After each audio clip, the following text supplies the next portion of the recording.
All right, on the line right now, very excited. Last night he was at Hall of Frames where they were signing autographs up until 8 o'clock, and people got a chance to talk with the Hall of Famer, the one and only Andre Reed, on the line right now. Good morning, sir. Thanks for coming on the radio.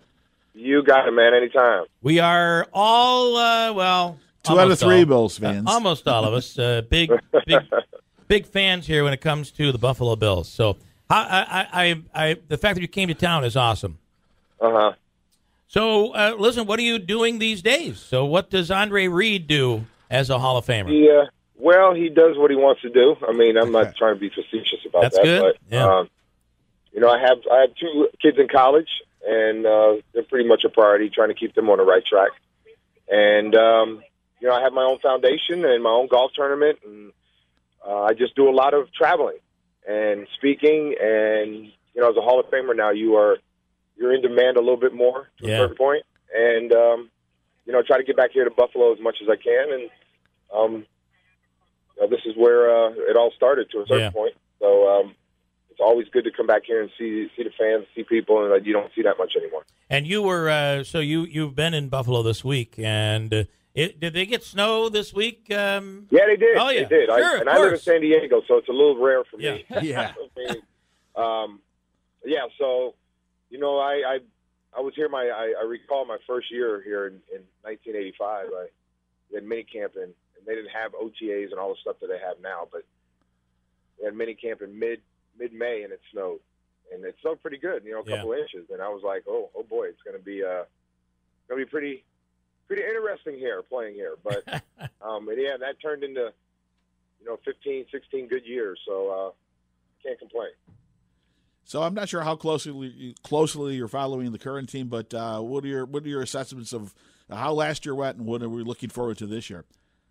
Well, everybody's always optimistic. You're always optimistic for a new year and changes that are made and all that kind of stuff. I mean, this team to me is right on the cusp of just making the playoffs. That's all they want to do here. All the fans, that's all they want is to get in the playoffs. And this past year, they had a chance to do that, even though they had a couple of key guys injured during the year. But a couple games here and there, it seems like that's always what it comes down to. A game that you should have won during the year, or a game that was coming down to the end or whatever, and you end up losing the game, and that could have been the game that you needed to win to kind of get in the playoffs to a certain point. But being there last year in training camp, it was all the additions that they made. I mean, I thought that this was going to be a team that was really going to contend big time in the AFC this year, last year, and they did. Yeah, but, again, they had some key injuries with guys during the year, and the quarterback situation was such a big thing last year. And I think coming into this year, they have their quarterback now in Tyrod, and now it's just time to get all the people around him and get everybody on the same page. Defensively, they didn't play as well as they did last year, the year before. So, the draft, they picked 19th, I think, this year. 18. I think defense is probably where they'll go. They got to, fill that hole that Mario left to a certain point, and they lost a couple guys in Bradham, and Leotis McKelvin left. So there's a bunch of guys that they have to bring in and fill those spots. If you're a football fan and certainly a Bills fan, Andre Reed last night over at Hall of Fame signing autographs, so we have him on the line here right now. What is it about? I mean, that team that you were on, with Marv Levy, and you think about all different levels. I mean, it's hard to find a stronger team than what you guys had back then. I mean, you had, and how do you lose that, which seems to have kind of disappeared over the years? Well, it was a unique bunch of guys at a unique time. Yeah. And, I told some people, I said, you know what, that team, you have 7 Hall of Famers, including the owner and the coach, and that team could have been anywhere else in the National Football League, but it was in Buffalo, New York, and it could have been anywhere. Right. But it just so happened it was here. These fans really saw something that is a rarity to a certain point. And will it ever happen here again? Probably not like that. But, it was here in Buffalo, and we really relished in what the fans meant to us as players, and vice versa. And that's really the beauty of it, of that really that I remember the most is the connection that we had with the fans over those years, and they had with us, and the belief that they have, and right. That at any time we can win any game, and we had the players to do it. And I'm not saying that they don't have the players now, but it just was a unique bunch of guys that really blended together at the right time, and really, not only cared about each other on the field, but off the field too. And that really was important. You talk about that team and your relationship you had back when you were playing. Do you keep in touch with those guys regularly and do annual meetings and stuff? Anytime I come here, I try to see Thurman. Jim's around here. I try to see him. I know he's doing a lot better. Yeah, he seems to be. And Bruce, I see Bruce every now and again. Cornelius, Darryl. So it's good. Steve Tasker and all those guys. It's good to see those guys when you have a chance to, because again, it's hard to get everybody together again. And nowadays, because everybody's doing their own thing. They have their families. Everybody's kids are older. They're all in school. They're all whatever. Yeah.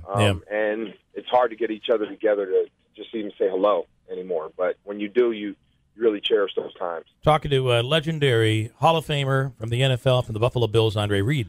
And you mentioned the 7 Hall of Famers from that Bills team. How the heck is Steve Tasker not in the Hall of Fame? Yeah, that's a pretty mind-boggling to me too. Not only was Steve just a great guy, but to me, one of the best, if not the best, special teams guy to ever played a game. And until the Hall of Fame voters really, kind of use that and take that and really look at it as a viable part in what the game is about, he's going to be, pushed to the side, and it's unfair. There's no. Yeah. Listen, I want to give you a warning. You're about to be asked a question by a Giants fan. Go ahead, Manaski. Yeah, go ahead. Hey, Andre, not a Bills fan, but certainly respect the talent and all the success you had in the league. I had a chance over the weekend to watch Concussion with Will Smith. I think you've weighed in on this before, that maybe you had experienced or have experienced some memory loss. Can you talk about what's going on with the league and the focus on hit injuries, the rule changes, and where you see the league going forward? I mean, it's a different game today than it was when you played. It's a real important issue right now in the league, and not only in football, but in sports in general. In football, of course, it's really big because guys are. It's happening every game. It's happening every year. Every team.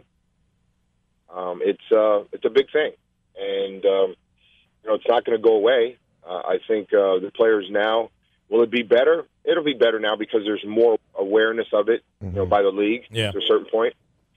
Back when I played, I mean, you can get hit. I mean, I got hit so many times that should have been fines by guys and should have been penalties, but it wasn't. But now they're protecting the player, trying to protect the player a little bit more, and they are. Yeah. So it just so happened I was in an era where they didn't do that. And,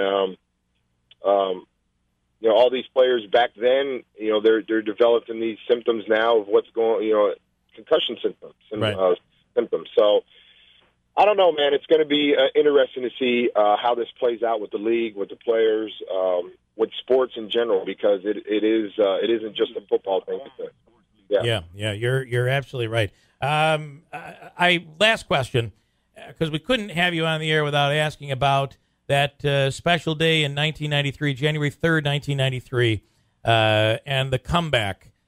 Talk about that amazing game, and that amazing game for you. I tell you, man, a day doesn't go by when I talk to somebody in media or radio or TV that game doesn't come up, and it just so it goes to show you how significant that game was in football folklore. Because if it wasn't that important, they wouldn't ask you about it. Yeah. But I think it was a game that'll stand the test of time for years and years and years to come, because everybody still talks about it when it's playoff time, and they always show that game on TV. They always talk about it, and just the players that were a part of that game. What a spectacle it was here in Buffalo on that day of the fans and the players really coming together and being a part of something really special. And that's, to be a part of that, probably my best game, I'd have to say, to a certain point. I mean, as far as the significance of it. Yeah. But I've had better statistical games, but that was a pretty good one. And just, again, just the way that game went down and how it played out, and the players that were involved in it really showed not only the resiliency of the team, but the fans of being there and never giving up on us. It showed the depth too, and I got hit pretty hard when I wrote a story about this yesterday, and forgotten that it was Frank Reich that came in and actually threw those touchdown passes to you for the comeback. Yeah. And it showed you the depth of that team, the depth you guys had, and the talent. Yeah, Frank, who was to me, a student of the game, and it's showing now. I mean, he's just was hired as the offensive coordinator of the Eagles now, so he's a good football mind. And Jim didn't play in that game. Thurman went out in the first quarter, so we had Kenny Davis came in and did a great job. We had that bend but don't break defense. Yeah. We didn't have a great defense, but when you have Bruce and Cornelius and those guys, I mean, it's actually Cornelius didn't even play in that game. Wow. So it was a bunch of guys that came in and played their role the right way, and that's why we won that game, because those guys were really it was really important to them, knowing that at any time they can get in that game and they have to perform, and they did. Listen, Andre Reed, the fact that you came to town and over at Hall of Frames, we appreciate that. Just fans being able to sit and talk with you for a second, it means a lot. Huge fans here, and we really appreciate your time and wish you the best, Andre. You got it, man. I appreciate it. Anytime you guys need to rap about anything or talk about anything, just let me know. Good deal. Andre Awesome. Reed, pretty awesome. Thanks so You got much. it. Okay. Have a safe trip. All right. Okay. Pretty awesome right there. Huge fan. Andre Reed, got a break at WIBX.